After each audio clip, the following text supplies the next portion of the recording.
Yeah, I think that's about right.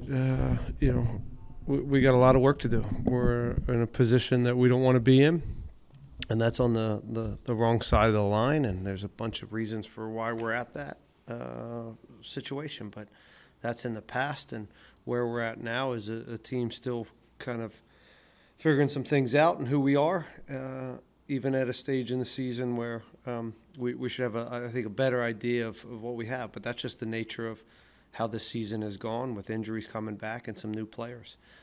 We have a very deep team in this moment, and our job as a staff right now is to find the best group and get them clicking. And it's an our excitement level for this group and where we're going hasn't changed. We feel like we're getting better as the season goes. It's been a slow process, but if that process continues, I think we have a chance at this thing. And guys are together, excited about the second half of the season. Good couple weeks of training. It'd be nice to get back to real games because that's ultimately where we learn more about ourselves. But we've had a couple weeks of training to start to work on relationships and get back to some of the principles, in particular a bunch of the new guys returning or some of the new guys that have been around in May where we didn't have a lot of sessions. So it's been overall pretty good. But the whistle will blow, and we got to be at our best. Thanks for that. Start with Victor. Victor, what's up, buddy? To follow up on that, what do you do with the off week since you're kind of limited in what you can do? Do you disconnect a little bit? Do you still think about the prior result? How did you use that off week? I got out of town. If you're asking like what I did personally, yeah, I got out of town. My therapy is taking a road trip. Texas is a really neat state, and checking out. Went to Arkansas. Saw my son play in Nashville with the MLS Next. Saw some family, New Orleans. Did a big loop, and within that, you never disconnect though during the season. It's very, very difficult. So you got half a brain on that, and you got the other half constantly thinking about what we need to do here to correct some things and get this team in the right direction. And right directions, I think we have been in the right direction from the beginning. But we got to speed this up if we're going to reach our goal, and that's getting in the postseason and be at our best towards the end. Obviously, during the break, a bit of a developing story with Nico Lodeiro. I don't know how much you kept up with it. Basically, reports out of Uruguay saying that the vice president of the club speaking, there's an agreement there. He was interviewed at the airport talking about, all he has to do is come back and get his release, and it's his desire to go back to his boyhood club.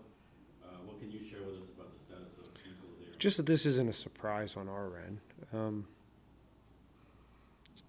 When Nico came here, those were part of the discussions, and Nico's a legend.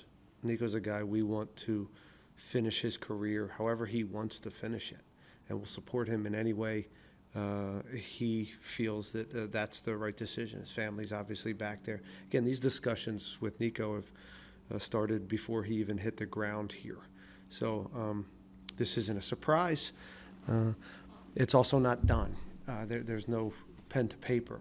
And Nico's, again, the communication with Nico has been wonderful, and we also trust him. And my relationship is strong with him while he's here until that stuff is signed and sealed, delivered. Nico's here to play and help this team. And he doesn't know any other way. He's very loyal to his teammates in this club. And if he's called upon, he's going to give everything for this club until he takes his flight down south, which those rumors they're not crazy. At some point, he's going to take that flight. But as far as this game, you count on him? 100%. 100%. Yeah. And do you feel you've gotten the most out of him as a player? I think he's had good moments, and probably not. I don't know if I fully trusted him in some moments where maybe I should have. But, again, we've got a deep team, and we've got a lot of players with his profile in this spot. So he's helped us. He's certainly helped us. He's given us goals, assists. And, I've used him in certain scenarios, and I've kind of pigeonholed him in certain scenarios. And at times maybe I could have trusted him, but that's always the case. That's always the case with players that aren't playing. The what if, the unknown, I don't know. You can always speculate. Syachenko was out there again. Mm-hmm. Status on him? Well, he's a guy we've, not to understate it, we've needed him from the get-go. And we haven't had him all year. Even when he was out there, he wasn't 100%. So he's just been fighting it, whether he's injured or not fit. And we feel like he's almost there. And it's important for us to make sure the plan is right to get him where he's on the field more times than not, playing at his best. Because we're better when he's on there from a defensive standpoint and leadership. We lost our 2 center backs essentially going into this season, and that's been difficult kind of carousel as the season's gone to find that perfect relationship, and relying on some guys that are young as well, and young center backs. They play some good games, and they also take lessons, and lessons are costly in the center back position. So he's a guy that will help not only by him being on the field, but also hopefully the players around him. But it's going to take some time too. He's still not there. Some of the most important guys under your tenure, Bassi, Dorsey, Ponce, I'll throw Linger there to name a few. How do you evaluate those guys? Do you feel you're getting as much out of them as you would like? I'm not going to go individually and give them a report card, but I think overall we need more from everybody. And if you're doubting me, if that's what you're coming at, yeah, sure. I need to do more, and so does every player on this team. But I mean, as far I'm not going to go through individually and grade the players. I'm not going to do that. Right. So what's your specific, what other question do you have on that? No, just, I guess. Am I not doing a good job to get the most out of players? Sure. Yeah, that's. Okay. Was that the question? No, just what your evaluation is of how they've been performing. What do you think maybe is part of? I don't think anybody's has had a great season. Right. So whether they've been under my tenure or they've been new, again, I look around the group. I think everybody, including myself, has to be better, right? But some of that is a collective. Some of that's, the individual, but some of that is you have to be good individually because around you we're really well oiled and we're in sync and there's relationships being built. And it's been choppy. Every lineup's different. So that halts some of that process and new guys in transitioning. So these aren't excuses. This is just reality. Been through this enough that halts momentum. And that's why we've probably slow cooked, and hopefully we get a group on here. We stay healthy. We have the right competition now, and we can get some games where these guys can grow and some training sessions, and we can just keep on growing. If that's the case, can we sneak into playoffs? I certainly think so. And if we do that, we're going to be in pretty good form. I can trust you that. If we do get in the playoffs, we're going to be on an upwards trajectory, and I've seen that be a good recipe in this league. Last one for me. What have you made of McGlynn with the national team, and are you a bit concerned you might lose him in the summer? I'm concerned. I always root for my players. The second they get here, I fall in love with them all. For better or worse. And so right when he's playing, I got my USA hat on and let's go Jack, let's go team.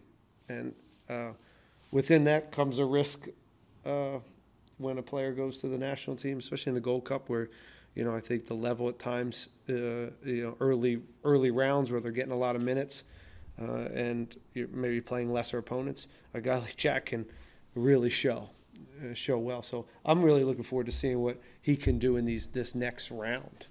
and how he can impact the games in the quarters, semis, and hopefully they get to the finals. I think he's been great for us.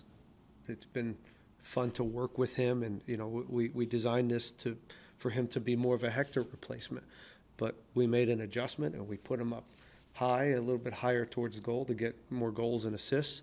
I think that was a good adjustment for him, for us, and I think the national team took note of that and is now playing him in a very similar position, and he's having success there. So he's still a young guy, and we're figuring out kind of where he is at and which system and what position. But as far as quality,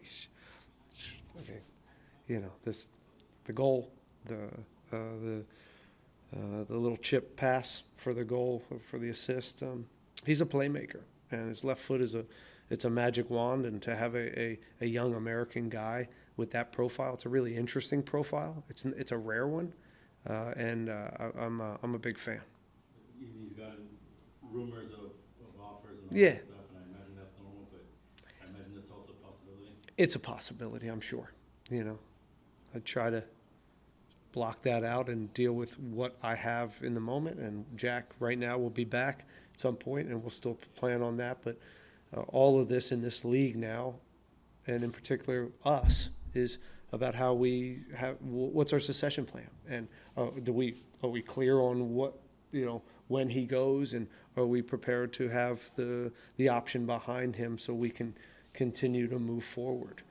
I think we've thought a lot about that and how our plan, and maybe we weren't at our best in the off season with that, but I think I think we'll be prepared for that if it happens. I'll go to Zoom. Dustin, go ahead.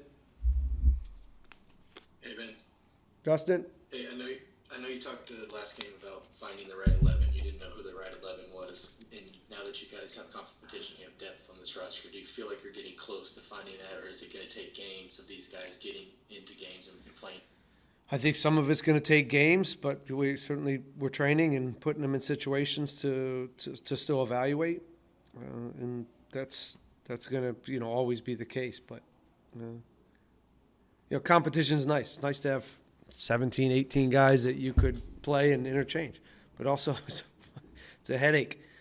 Sometimes it's nice to have starting 11 that every weekend is going to be there and is playing at a really high level, and who your subs are. But that's not us right now. So the guys have done a good job of supporting each other and competing. And again, over the next few weeks, month, I think we'll have a better idea. But the good news is I think anybody we put on the field, we have a good chance, and we have a good team. So it's just and then if you're always changing, you're not building relationships and rhythm. So there's that challenge. Hopefully we'll get it right at some point. Thanks, man. Turn it over to the other guys. Safe travels. Thanks. Sam, go ahead. Hi, Ben. Sam, what's up, buddy? Good day. Good day to you. Cool. It's been a great summer of soccer, from the Club World Cup to the Gold Cup, and the MLS is still on. I mean, in this saturation of soccer activities, how have you been able to refocus the team mentality, looking at the tough results you guys have had in recent weeks? I think just on the results, we've had 2 bad results, and we had a very good May, right? So we're certainly looking to rebound from the 2 results, but it's not doom and gloom. We've gotten over the last 8, 9 games, it's been pretty good. And again, I feel like we're on a upwards trajectory, but certainly a response is needed here in the next 2 games. As far as the saturation of games and whether that takes away from our focus, other than Jack being gone, it really doesn't affect us, other than we get to turn on the tube and watch kind of a fun array of games that are different, and whether it's PSG versus a team from the Middle East, or it's you turn the channel and you're seeing the Gold Cup games where we're very familiar with it. So it's just it's not taken away from anything here. We understand our task, and our focus here is right now on Minnesota.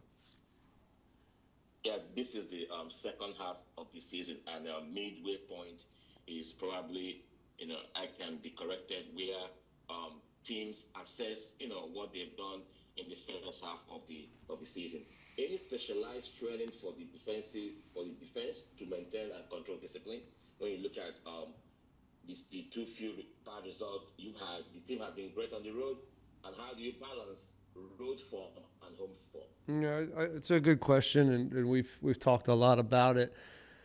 At home at times we're in control of the game, and we're playing in the right way. We're creating chances. At times we haven't scored that 3-goal game and that 4-goal game to put teams out of their misery, and we leave ourselves exposed. And how we deal with that exposure, we ask a lot of our guys, and at times maybe too much. And the comfort we feel on the ball has to go away. We have to have real urgency and real focus, and to being able to deal with transition moments. And that's really what has cost us. Some box defending as well, just little plays in the box. A lot of the stuff, when we rewind, it's preventable, and it's teachable, and we it's not the structure. We still believe in what we're doing here. I think we just have to fine-tune some of that stuff and how we look as we're attacking. And then there's just individual defending and making plays in and around our box that has not been good enough either. So if we fix some of that stuff, I think we give ourselves a chance. All right, I wish you all the best at the weekend. Jesus, Thank go you. ahead. Jesus, go ahead. Hey, Ben. Jesus? You spoke about seeing some of the games during this summer of soccer. I wonder if you watched anything to these games, whether it be Club World Cup, Gold Cup, and you've been able to get something that maybe you can implement with this team now. Just for fun and watching. Well, I know who I am as a coach, and I know what we're doing here. We're pretty well versed. I'm not going to watch Palmeiras last night and say, yeah. You know what I would have liked from Palmeiras? The guy Paulinho that came in. Yeah, if you could send him our way, that would make probably my job a little easier. Or maybe the guy that's going to Chelsea for 20-something million. Right. Yeah. Getting back to the team, the last couple of games, Franco Escobar has been a substitute, and Felipe has been playing more. Is that more so because of the play style, more so you want to see what Felipe can do, or it's not a playing style. Well, first of all, we've been on rotation, right? May itself was on full rotation. Yes, this last game, I thought it was more of a matchup thing that maybe Franco could come off the bench. But Franco's a big part of this, and he was in May, and it was more just, he's playing him Wednesday, Saturday all the time. Historically, sometimes his body doesn't hold up, and you're trying to protect him from the injuries, and that was the case all through May. This last game, you have a case, and Felipe's given us a lot on offensive set piece. It's certainly a good 1v1 defender, but Franco offers so many other things that maybe Felipe doesn't have. I think he's a better passer, and I think he gets forward more often. So they're a little different in who they are as players, and sometimes it's whether it's changing minutes and making sure everybody is playing at 100%, and some of it's tactical. But Franco's still a big part of this team, and he also has a pulse, and he's a winner. Your team took obviously with the rest of the MLS. How can this break help you guys for the second half of the MLS season? Is it just kind of take a break from it, like? No, I don't think we need a break. We had a bye week. The break is stupid. This is the union and the players. They put a 5-day break. We just had a bye week. The guys already had a 2-week break, and So again, I don't know. What does it do? I don't know. We're all going to find out. This is the first time we've had a 5-day break in the middle with 2 games on the back. So this is new for all of us. And especially then there's a game in before that, and there's a 2-week break on a bye week. It's like, what are we doing here? This is summer soccer. Like, I don't know. I don't really like time off in as you could tell. But it's what it is, and I think we thought we've had a good plan and how we go about it and making sure everybody's fit. We did use a lot of training sessions to really push these guys, and hopefully we worked on enough to keep growing. Thank you so much, man. Yep. Yep. Yeah. Can I follow up on one? Just, seriousness. Why not a guy like Paulinho? Like, if that's a guy you say, I want to have this player on my team. Yeah. I don't have 20 million. I don't have no. These are the prices, right? Nobody in the league has spent that, right? But do you use some of these games to kind of, hey, why not? Let's just throw a dart. Well, he's also on Palmeiras, and his salary, and there's guys that they're untouchables. Yeah. This is fantasy world for MLS. These guys, he may end up going to PSG. We live in a certain lane. And that lane can change, and it's changed as we go here. I think over the years we've bumped up to certain areas, but there's some that are, and they aren't coming to the MLS. So, and some are not free, and some are you have to buy, and so it's a very complex kind of ecosystem that Asher and Pat and scouts have to navigate, because not everybody wants to also come to Houston, and we can't afford them, or there's a lot of variables where they just get crossed off. But yeah, we're always watching soccer, and we don't watch for enjoyment. I don't. I watch the tactics. I watch the players, and it's work. When at least when I watch soccer, it's work. I'm looking for tactics, and I'm looking for players. But yeah. Who else?